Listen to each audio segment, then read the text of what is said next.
Assalamualaikum warahmatullahi wabarakatuh. Bismillahirrahmanirrahim. Alhamdulillahi rabbil alamin. Wassalatu wassalamu ala asyrafil anbiya'i wal mursalin Sayyidina wa maulana Muhammadin wa ala alihi wa sahbihi ajma'in. Qala Allah ta'ala fi kitabihil karim. A'udzu billahi minasy syaithanir rajim. Subhanaka la ilma lana illa ma 'allamtana innaka antal alimul hakim. Shadaqallahul azim. Amma ba'du, qala al-musannifu rahimahullahu ta'ala wa nafa'ana bihi wa bi'ulumihi fid dharain amin. Alhamdulillahi rabbil alamin. Kembali kita dalam kajian kitab Al-Mursyidul Amin karya Imam Ghazali. Kali ini tentang Junudul Qalbi, tentang prajurit-prajurit hati.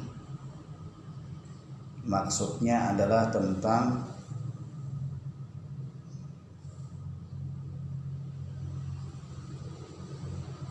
hal-hal yang mendukung kebaikan-kebaikan qalbu manusia. Berkata Imam Ghazali rahimahullah, semoga Allah merahmati beliau, semoga Allah memberikan manfaat kepada kita karena beliau dan karena ilmu-ilmu beliau.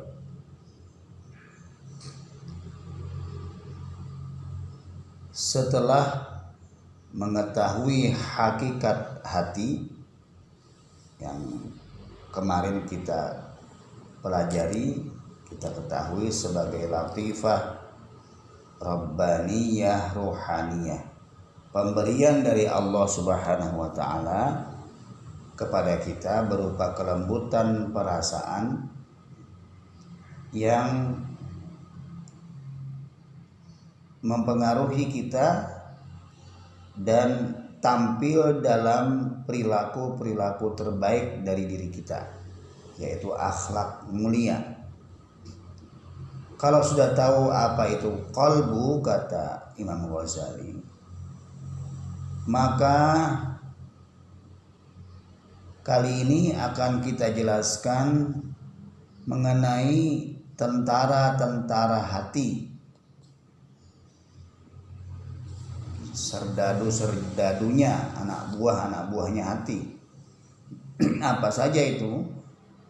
Kata beliau, qalbu itu memiliki dua macam tentara, yaitu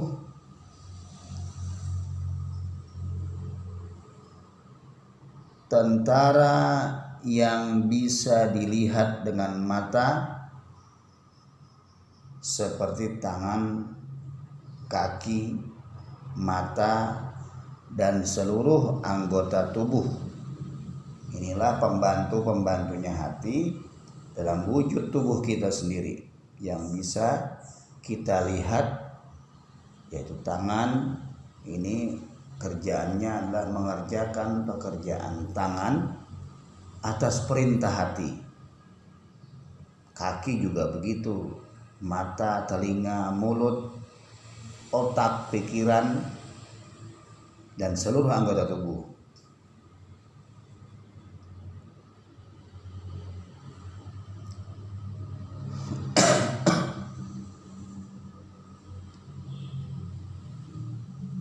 Yang kedua adalah tentara yang hanya bisa dilihat dengan basirah.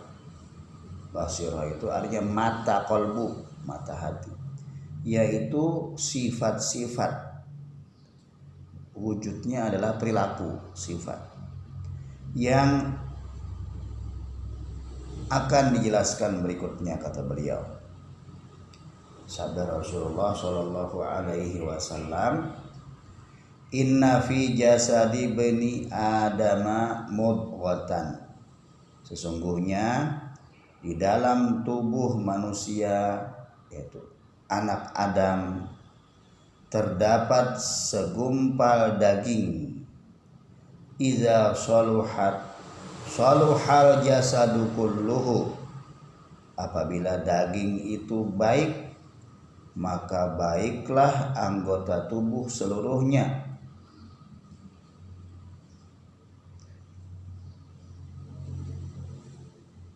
Wa saluhalaha sairul badani ala wahyal qalbu, baik pula lah seluruh anggota tubuh lainnya, ketahuilah itulah yang namanya al-qalbu. Kita tetap ingat hadis Nabi ini. Hadis ini menunjukkan bahwa qalbu harus menjadi pemimpin yang ditaati seluruh anggota tubuh. Sedangkan nafsu atau hawa nafsu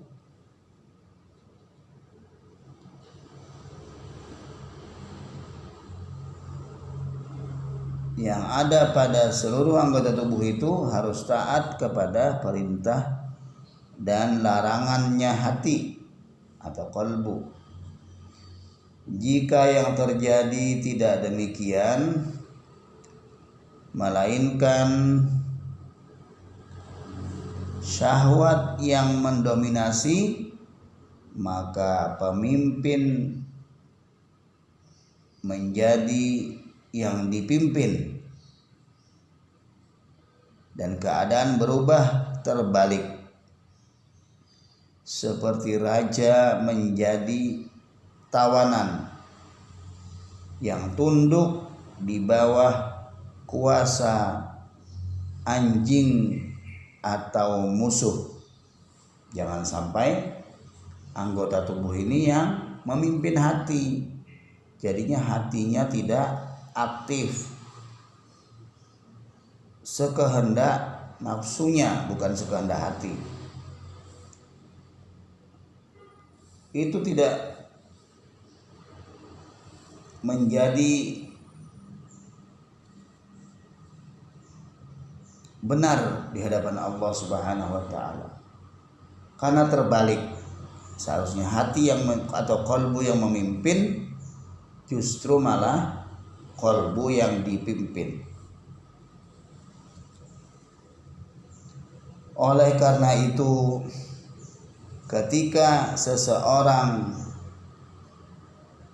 mematuhi ajakan kejahatan atau syahwat, maka dia akan melihat dirinya dalam keadaan tidur atau terjaga. Itu adalah keadaan seseorang yang sujud di depan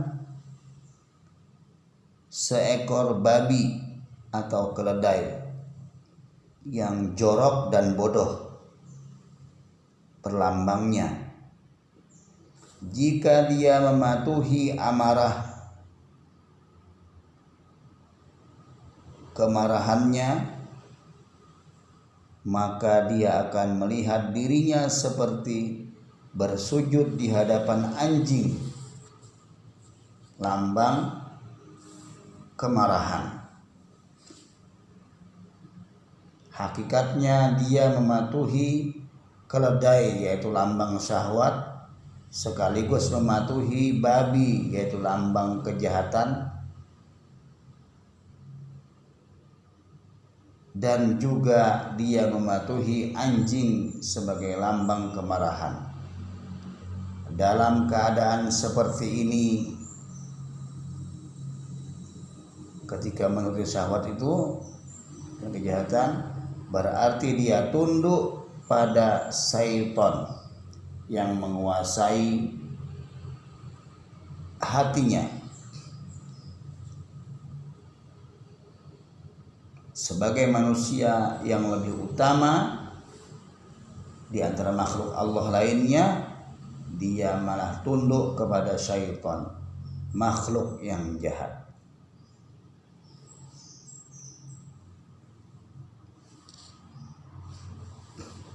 Sewaktu nafsu atau hawa nafsu dan sifat-sifatnya yang bersifat semuanya itu adalah bala tentara syaitan, menguasai kolbu dalam waktu yang lama, kemudian pada saat bersamaan kolbu tidak memiliki pasukan untuk mengalahkan syaitan, akhirnya kolbu benar-benar takluk dan tertindas, maka semua itu menjadikan sebab rusaknya kualitas latifah atau kolbu. Inilah yang dimaksudkan dari hitamnya hati atau kolbu dalam banyak hadis Nabi Muhammad Sallallahu Alaihi Wasallam.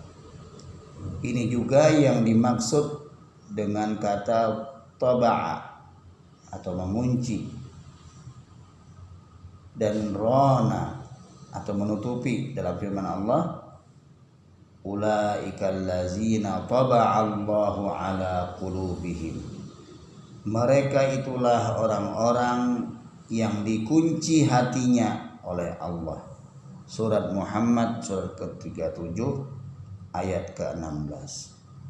Juga oleh firman Allah, kalla bal rana ala qulubihim. Sekali-kali tidak demikian, bahkan apa yang mereka kerjakan itu telah menutupi hati mereka.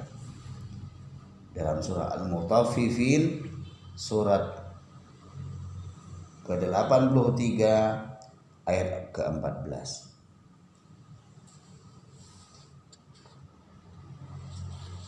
Maka perumpamaan hati itu bagaikan cermin, kolbu itu bagaikan cermin. Selama cermin itu bersih dari karat dan noda, maka akan terlihat banyak hal.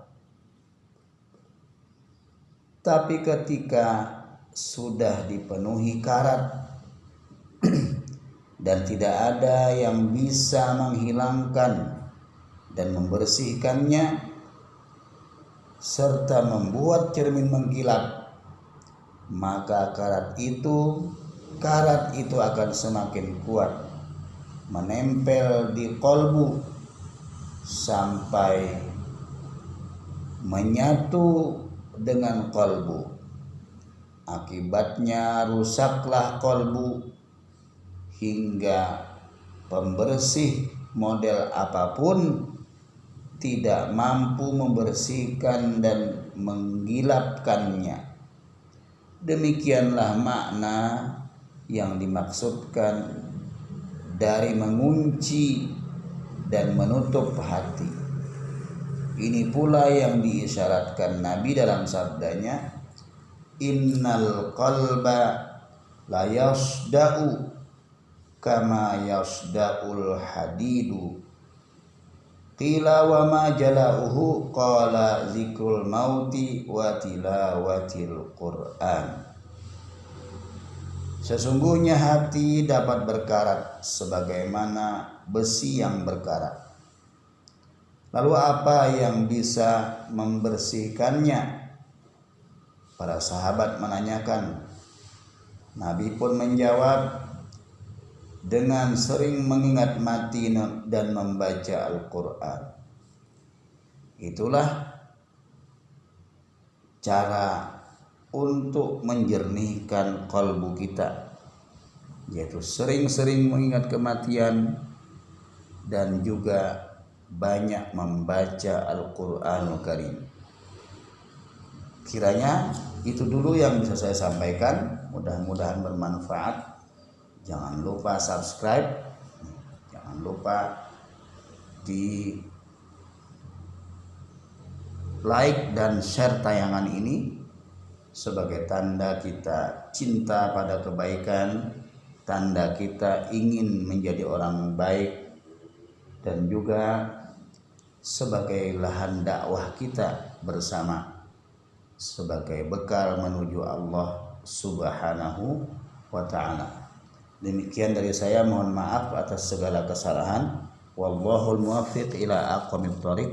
Wassalamualaikum warahmatullahi wabarakatuh.